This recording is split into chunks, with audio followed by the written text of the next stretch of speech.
Time to install the Vantrue Nexus 5 4-camera angle system here in the Raptor. Let's get to it. You guys might recall when I threw the Vantrue N4 in my Tundra, the TRD Pro. The main difference between the N4 and the N5 that I have right here is the N5 has 4 cameras and the N4 had 3 cameras. Kind of confusing, I know, because it's called N5, not N4 for 4 cameras, but N5 here has 4 cameras because, well, 4 cameras is better than 3. 3 cameras is definitely better than 2. 2 cameras is for sure better than 1. And 1 camera is absolutely better than none. So, shall we? So this here is the part I was waiting for from Amazon to make the install a lot easier and a lot cleaner, because this will allow me to tap power from the rear view mirror instead of having to run power from the dash cam up here, down the pillar, under the dash, and into a USB power source. So with the power tap here from Amazon, we just cruise to the back of the mirror and disconnect it, and then plug this guy in with one hand is always fun. There we go. Plug this back into the mirror, and now we got USB power supply. Now the install is super simple. I'm gonna go from the power supply there from the mirror into the dash cam mount, which goes onto the window. So we'll peel and stick that onto the glass and then plug the power into this. And then the front dash cam connects into that, and then take the extension cable here to go from the front camera all the way to the rear. So I'm gonna pull this down. It's on clips, so it's pretty easy. And then just kind of tuck the wires in there and then run it all the way to the back camera and then stick it on the rear glass back there. Before I go tacking anything down, I'm gonna make sure everything turns on first. Plug the cable into the power supply from the mirror and then right into the base where the front dash cam will connect to, and this will stick onto the front glass with. Throw this onto that dash cam, make sure we got some power first and foremost. All right, testing. There it is. All right, so far I just have the 2 cameras plugged in. Well, the 1 camera, I mean, with the 2 camera angles. Now I'm gonna peel the sticky tape off, the 3M tape, and then stick it onto the windshield. All right, I'm gonna go a little bit lower because the cabin facing camera is kind of being blocked by the mirror. And I'm just gonna lower it ever so slightly down. Right about there should be good. Let's see. Here's my eye level. We can see that camera just fine. So that there is perfect. Here from the passenger side view, we got the camera there, and this is my eye level right in front of my face. So we're able to see the camera, I can see me, which is what we want. And also too, not too low to where it's obstructing my view looking out too. So that is the perfect spot. And with the little power supply here, dude, from the mirror assembly, oh my gosh, that made it so much easier. Peel the 3M tape here and stick it behind the mirror or somewhere, wherever it reaches. I guess the mirror is probably the only place it'll reach, right there. Part's pretty much done. So if we had just the front camera to do, that's it, we're done. But obviously we have the rear camera to do now, so we're gonna plug it into the front camera and then run it all the way down the headliner, right down the headliner to the back glass, stick it on the rear window, and that's pretty much all there is to that. So let's get to it.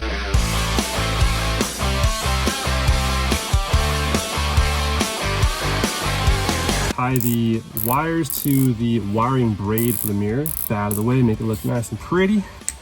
Cool. Bada bing, bada boom. Zip tied the wire to the wiring braid there for the mirror. All right, that back window opens up to the passenger side. So what I'll do is stick the back camera onto the driver's side glass to make sure that does not interfere with our sliding of the window. But that's looking nice right there, all cleaned up. Zip tied the cables to the wiring braid right there. Got this stuck to the back of the mirror, the wire tap, and that's pretty much it. So looking good up here. So it's actually really easy running the cable from the front of the headliner to the rear because we have this panel roof to help us out too.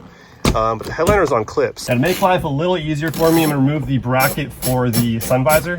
7 mil, that's out. And do we have it yet? Nope. Keep going, keep feeding this until it pops out the front, and there we go. So now the wire is going directly from the front dash cam behind this cover, which popped right off the clips. Very easy. So I ran it behind there and straight into the headliner.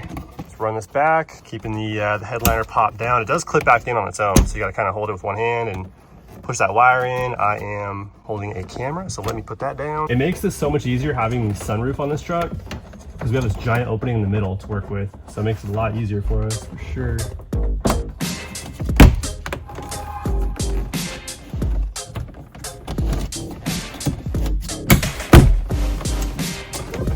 Feed the wire to the back, just like that, and then I'll pull back what we don't need. We're all good to go. Now it's nice and locked in. And now there's my little wire in the rear. Okay, so that was very simple. Ran the cable from the front camera to the back window here. on top of the headliner, which came off very easy. It's on clips. And then I just stuffed all the loose wire on top of the headliner and just spread it out nice and even so it's not clumping in one area. And we are good to go. Throw on the back camera. We got the 3M sticky tape here. We got to make sure also to peel off the blue liner right there that protects the camera lens. Otherwise, we're gonna have some blue footage. So peel that sucker off right there. And then I'll peel off the 3M tape. Okay, now I'll just hold it for a second in place. So what's awesome is you can swivel the camera up and down on the front facing camera and the rear. All right. There we go. Okay, let's go through these camera angles here. On the actual dash cam itself, it shows you what the camera can see, and you can cycle through all of the dash cam angles here, and you can make one camera angle the entire screen, or you can stack the camera angles on top of each other like that. You can move them around. But yeah, very easy to kind of go through all the settings.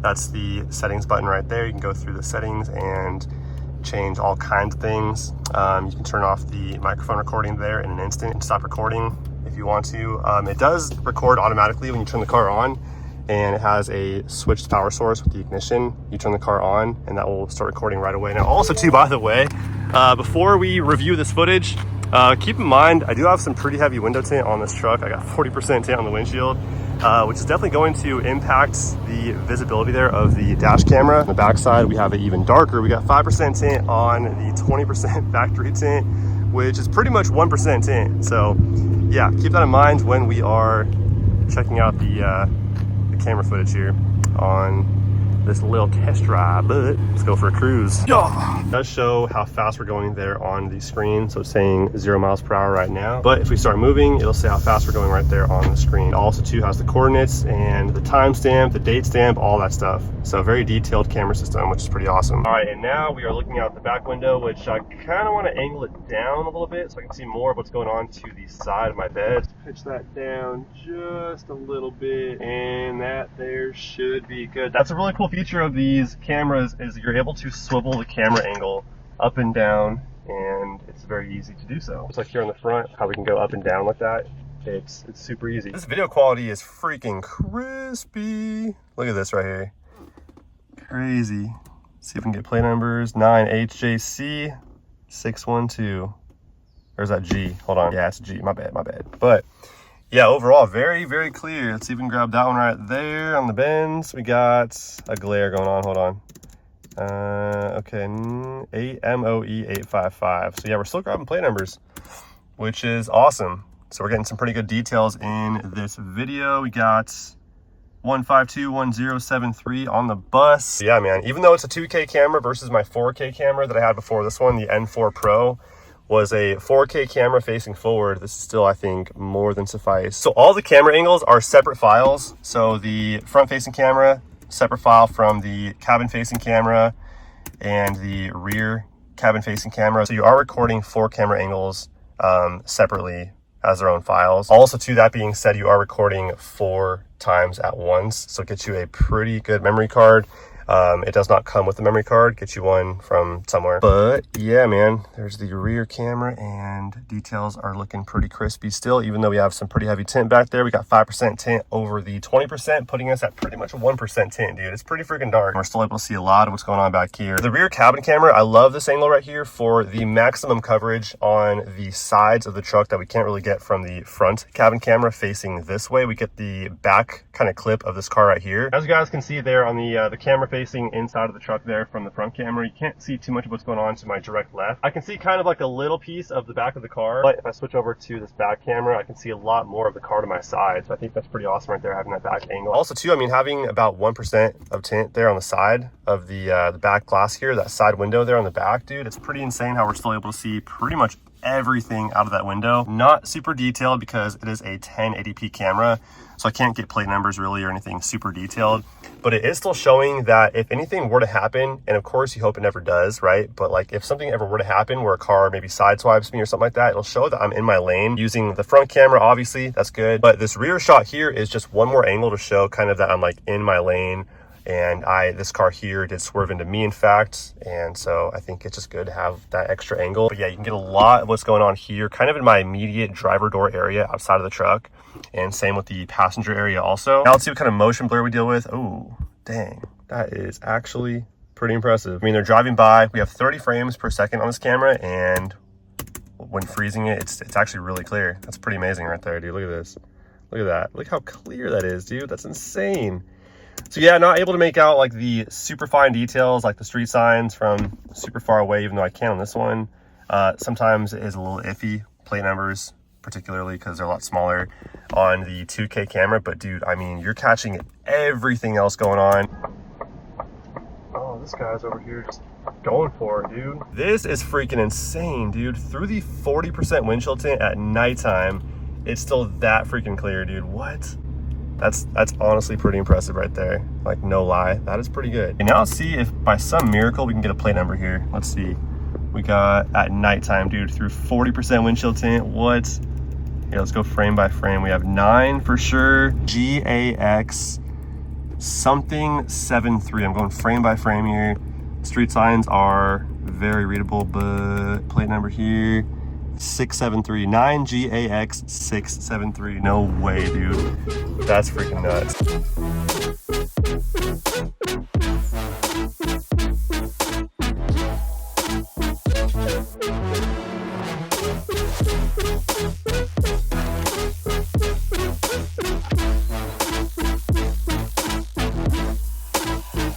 Four camera angles now on the Raptor. That's freaking insane, dude. It's like a full-on surveillance van now, but hey, better to have too many than not enough, that is for sure. And dude, trust me, get you a dash cam.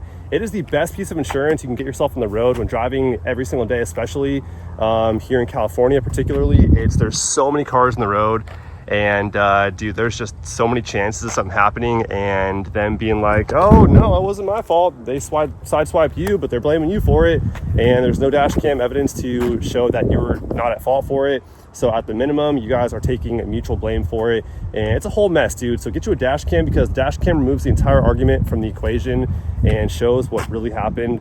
So yeah, dash cam is one of the best peace of minds and insurances you can buy for yourself. Get 1 camera, get 2 cameras, get 3 cameras, get 4 cameras, whatever you guys want or what the budget will allow for you guys to have. From Vantrue, I think anything you guys get, you won't be mad at one bit, because they make very nice stuff. It's very easy to use. Everything from Vantrue, it's all super user friendly, from the install to configuring all the settings the way you want them. Everything about the Vantrue dash cams is just very simple to use and very nice quality. All the camera angles are very nice quality. Even the 1080p cameras are very good. And in my case, going from the Vantrue N4 Pro to the Vantrue N5, the resolution is cut pretty much in half on the front facing camera.